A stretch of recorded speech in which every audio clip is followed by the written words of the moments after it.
Morning ಅದಕ್ಕೆ. Good morning ಭಾವ. Coffee ಮಾಡ್ಕೊಡ್ಲಾ? ಈಗಲೇ ಏನು ಬೇಡ ಅದಕ್ಕೆ. ಅದಕ್ಕೆ ಒಂದು ಮಾತು ಹೇಳಲಾ? ಹೇಳಿ ಭಾವ. ಅವತ್ತು ಆಫೀಸಲ್ಲಿ ನೋಡಿದ್ದು ತಪ್ಪಾಗಿ ಕಾಣಿಸಿರ್ಬೋದು, ಆದರೆ ಅರ್ಜುನ್ ಕೋರ್ಟಲ್ಲಿ ವಾದ ಮಾಡಿದ್ ನೋಡಿದ್ರೆ ಅವನದೇನು ತಪ್ಪಿಲ್ಲ ಅಂತ ಅನಿಸ್ತಿದೆ. ಅಲ್ಲ ಭಾವ, ಅಂಗೈ ಹುಣ್ಣಿಗೆ ಕನ್ನಡಿ ಬೇಕಾ? ನೋಡೋ ಕಣ್ಣೇ ಕುರುಡಾಗಿದ್ರೆ ಕನ್ನಡಿ ಇದ್ರೂ ವೇಸ್ಟ್ ಅಲ್ವಾ ಅದಕ್ಕೆ? ಅಂದ್ರೆ ಮೈಸೂರು ಲಾಡ್ಜಲ್ಲಿ ನಡೆದಿದ್ದು, ಮೊನ್ನೆ ಆಫೀಸಲ್ಲಿ ನಡೆದಿದ್ದು ಎಲ್ಲ ಸುಳ್ಳು ಅಂತ ಹೇಳ್ತೀರಾ? ಇದೆಲ್ಲ ನನ್ನ ಭ್ರಮೆ ಅಂತ ಹೇಳ್ತೀರಾ? ಅದಕ್ಕೆ ಮೈಸೂರು ವಿಷಯ ನನಗೂ ಗೊತ್ತಿಲ್ಲ, ನಿಮಗೂ ಗೊತ್ತಿಲ್ಲ, ನಾವು ಅಲ್ಲಿಗೆ ಹೋಗೇ ಇಲ್ಲ. ಇನ್ನು ಆಫೀಸ್ ವಿಷಯ ತಗೊಂಡ್ರೆ ನಮಗೆ ಕಂಪ್ಲೀಟ್ ಇನ್ಫಾರ್ಮೇಶನ್ನೇ ಇಲ್ಲ. ನಾವು ಅಲ್ಲಿಗೆ ಹೋಗೋ ಅಷ್ಟೊತ್ತು ಆಲ್ರೆಡಿ ಲೇಟ್ ಆಗಿತ್ತು. ಅದಕ್ಕೆ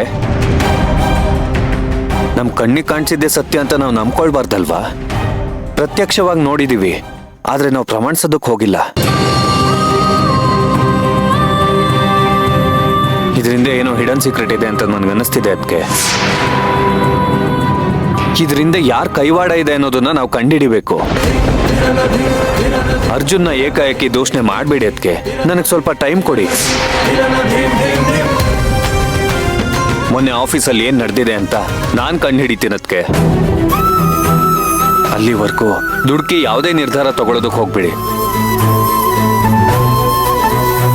ಸುಂದರವಾಗಿರೋ ನಿಮ್ ದಾಂಪತ್ಯನ ಹಾಳು ಮಾಡ್ಕೋಬೇಡಿ.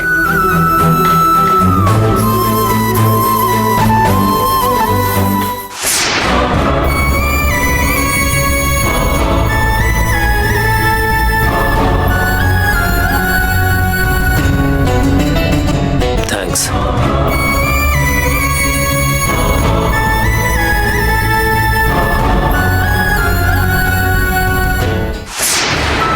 ನನ್ನ ಗಂಡನ ಪ್ರಮಾಣೀಕರಿಸಿ ನೋಡೋ ಅಗತ್ಯ ಇಲ್ಲ ಭಾವ. ಅವರು ಅಪ್ಪಟ ಅಪರಂಜಿ ಅಂತ ಇಡೀ ಜಗತ್ತಿಗೆ ಕೂಗಿ ಕೂಗಿ ಹೇಳ್ಬೇಕು ಅಂತ ಅನಿಸ್ತಾ ಇದೆ. ಆದ್ರೆ ನಾನಿಲ್ಲಿ ಪರಿಸ್ಥಿತಿ ಕೈಗೊಂಬೆ ಆಗಿದ್ದೀನಿ. ನನ್ನ ಕ್ಷಮಿಸ್ಬಿಡಿ ಅರ್ಜುನ್ ಸರ್.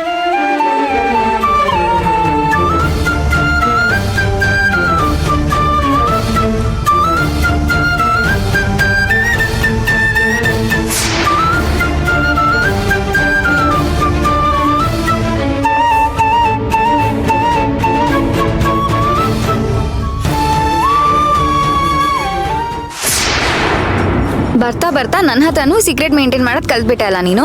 ನಾನೇನ್ ಸೀಕ್ರೆಟ್ ಮೇಂಟೈನ್ ಮಾಡ್ತೀನಿ ಪೂಜಾ? ಅರ್ಜುನ್ ಭಾವನ್ ಆಫೀಸ್ ವಿಡಿಯೋನ ಮೀಡಿಯಾ ಕೊಟ್ಟಿದ್ ನೀನೇ ತಾನೆ? ಓಹೋ, ಪರ್ಫೆಕ್ಟ್ ಗೆಸ್ ನಿಂದು. ಅಲ್ವೋ? ಬುದ್ಧಿ ಬೇಡ್ವಾ ನಿನ್ಗೆ? ನನ್ಗೊಂದ್ ಮಾತು ಕೇಳ್ಬೇಕು ಅಂತ ಈಗ ಮಾಡ್ತಿದೀನಿ, ಮಾಡ್ಲಾ ಬೇಡ್ವಾ ಅಂತ? ಒಳ್ಳೆ ಕೆಲಸ ಮಾಡೋದಕ್ಕೆ ಜಾಸ್ತಿ ಯೋಚನೆ ಮಾಡಬಾರ್ದು ಪೂಜಾ. ಇದ್ಯಾ ಒಳ್ಳೆ ಕೆಲ್ಸನಪ್ಪ? ನಮ್ಮ ಶತ್ರುಗಳಿಗೆ ಕೆಟ್ಟದಾಗ್ತಿದೆ ಅಂದ್ರೆ ನಮ್ಮ ಒಳ್ಳೇದೇ ಅಲ್ವಾ? ಅಪ್ಪಿ ತಪ್ಪಿ ಭಾವ ಏನಾದ್ರು ತನಿಖೆ ಮಾಡಿ ಸಿಕ್ಕಾಕೊಂಡ್ರೆ ಕೆಟ್ಟದಾಗೋದು ನಿಂಗೆ. ಸಿಗಾಕೊಂಡ್ರೆ ತಾನೇ ಆ ಮಾತು. ಅಣ್ಣ ನನ್ನನ್ನು ಅಷ್ಟು ಈಸಿಯಾಗಿ ಹಿಡಿಯೋಕ್ಕಾಗಲ್ಲ. ಭಾವ ಏನು ಗೊತ್ತಾಗದೇ ಇರೋಷ್ಟು ದಡ್ರಲ್ಲ. ಅವರು ಕ್ರಿಮಿನಲ್ ಲಾಯರ್. ಅವ್ರ ಕಣ್ಣಿಗೆ ಮಣ್ಣೆ ಹೆಚ್ಚಿ ಎಸ್ಕೇಪ್ ಆಗೋದು ಅಷ್ಟು ಈಸಿ ಅಲ್ಲ ಅಶ್ವಿನ್. ಹಿಡ್ದಾಕ್ಬಿಡ್ತಾರೆ ನಿನ್ನ. ಇವಾಗ ಅವನಿಗೆ ಅದಕ್ಕೆಲ್ಲ ಪುರ್ಸೊತ್ತೇ ಇಲ್ಲ ಪೂಜಾ. ಗಂಡ ಹೆಂಡತಿ ಮಧ್ಯದಲ್ಲಿ ದೊಡ್ಡ ಯುದ್ಧನೇ ನಡೀತಿದೆ ಮನೇಲಿ. ಕರ್ಣ, ಅಜ್ಜಿ ಎಲ್ಲರೂ ಅರ್ಜುನ್ ವಿರುದ್ಧ ತಿರುಗಿಬಿದ್ದಿದ್ದಾರೆ. ಪಾಪ ನಮ್ಮಣ್ಣ ಅವನೊಂಥರ ಡಿಪ್ರೆಷನ್ಗೊಳಗೆ ಹೋಗ್ಬಿಟ್ಟಿರ್ತಾನೆ. ಅವನಿಗೆ ಇದಕ್ಕೆಲ್ಲ ಟೈಮೇ ಇರಲ್ಲ. ಮಿನಿಮಮ್ 1 ತಿಂಗಳು ಗಂಡ ಹೆಂಡತಿ ಕರೆಕ್ಟಾಗಿ ನಿದ್ದೆನೂ ಮಾಡಿರಲ್ಲ. ಏನೇ ಆದ್ರೂ ಇದರಿಂದ ಹೋಗೋದು ಮೀರಾ ಮರ್ಯಾದೆ ತಾನೆ? ಹೋಗ್ಲಿ ಬಿಡು, ಹೋದ್ರೆ ತಾನೆ. ನಾಯಿ ಮುಟ್ಟಿದ ಮಡಕೆನ ನಾಯಿಗೆ ಕಟ್ಟಿ ಅಂತ ಹಿರಿಯರ್ ಗಾದೆ ಹೇಳಿಲ್ವಾ? ಏನ್ ಅಸಹ್ಯವಾಗಿ ಮಾತಾಡ್ತೀಯ ಅಶ್ವಿನ್? ಛೇ. ಅರೆ, ಆ ಮೀರನೇ ಅಸಹ್ಯ ಪಡ್ಕೊಳ್ದೇನೆ ಡ್ರಾಮಾ ಮಾಡಕ್ ಒಪ್ಕೊಂಡಿದ್ದಾಳೆ. ಮಧ್ಯದಲ್ಲಿ ನಿಂದೇನು? ಮೀರಾ ಇದಕ್ಕೆ ಒಪ್ಕೊಂಡ್ಲಾ? Of course S. ಇದಕ್ಕೆಲ್ಲ ಅವಳು ಹೇಗೋ ಒಪ್ಕೊಂಡ್ಲು?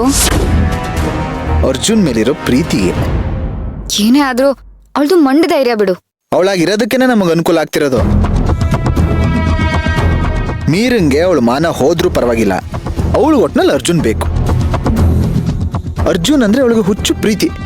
ಅವಳೆ ಪಾಗಲ್ ಪ್ರೇಮಿ ತರ ಅವನಿಗೋಸ್ಕರ ಏನ್ ಬೇಕಾದ್ರೂ ಮಾಡಕ್ ರೆಡಿ ಇದ್ದಾಳೆ ಅವಳು. ವಿಚಿತ್ರ ಹುಡುಗಿನಪ್ಪ ಅವಳು. ಪೂಜಾ ಅವಳಾಗಿರೋದಕ್ಕೇನೆ ನಮಗೆ ಪ್ಲಸ್ ಪಾಯಿಂಟ್ ಆಗ್ತಿರೋದು ಅಂತ ಹೇಳ್ತಿಲ್ವಾ? ಆದ್ರೂ ಮೀಡಿಯಲ್ಲಿ ಬಂದಿರೋದು ಅತ್ತೆಗೂ ಬೇಜಾರಾಗಿದೆ. ಹಾಗಂತ ಇದೆಲ್ಲ ನಂದೇ ಪ್ಲಾನ್ ಅಂತ ಹೋಗಿ ಹೇಳ್ಬಿಡ್ತೀಯಾ?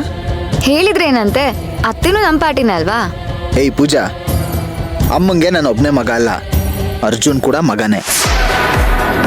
ಮಗನ್ ಮರ್ಯಾದೆ ಹೋಗ್ತಿದೆ ಅಂದ್ರೆ ಯಾವ ತಾಯಿ ತಾನೇ ಸುಮ್ಮನಿರ್ತಾಳೆ ಹೇಳು? ಆಮೇಲೆ ಮಗನ್ ಮಾನ ಉಳಿಲಿ ಅಂತ ಅವರೇ ಹೋಗಿ ನಿಜ ಹೇಳಿದ್ರು ಹೇಳ್ಬಿಡ್ತಾರೆ. ಅದಕ್ಕೆ ಯಾವುದೇ ಕಾರಣಕ್ಕೂ ಅಮ್ಮಂಗಿದು ನಂದೇ ಪ್ಲಾನು ಅಂತ ಗೊತ್ತಾಗ್ಬಾರ್ದು. ಯಾರನ್ನು ನಂಬಕ್ಕಾಗಲ್ಲ ಪೂಜಾ, ಹುಷಾರಾಗಿರ್ಬೇಕು ನಾವು. ಅದಕ್ಕೆ ನೀನ್ ನನ್ನನ್ನು ನಂಬ್ಲಿಲ್ವಾ? ಹೆಂಗಸ್ರ ಬಾಯಲ್ಲಿ ಗುಟ್ಟು ನಿಲ್ಲಲ್ಲ.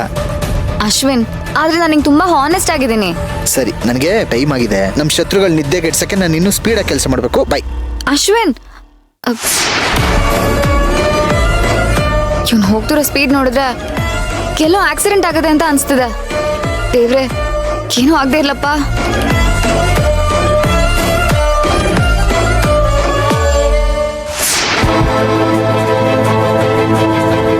ಮೀರಾ, ಬೇಡ, ನನ್ನ ಹತ್ರ ಬರ್ಬೇಡ ಪ್ಲೀಸ್. ನನಗೇನು ಮಾಡ್ಬೇಡ, ನಾನು ಸಾಯಿಸ್ಬೇಡ. ಬೇಡ, ಅಲ್ಲೇ ಇರು, ನನ್ನ ಹತ್ರ ಬರ್ಬೇಡ. ನಾನು ಹೇಳ್ತಿದ್ದೀನಿ, ಬರ್ಬೇಡ. ಅಮ್ಮ, ಹೋಗು, ಬರ್ಬೇಡ. ಬೇಡ ಬೇಡ ಪ್ಲೀಸ್, ನಾನು ಸಾಯಿಸ್ಬೇಡ.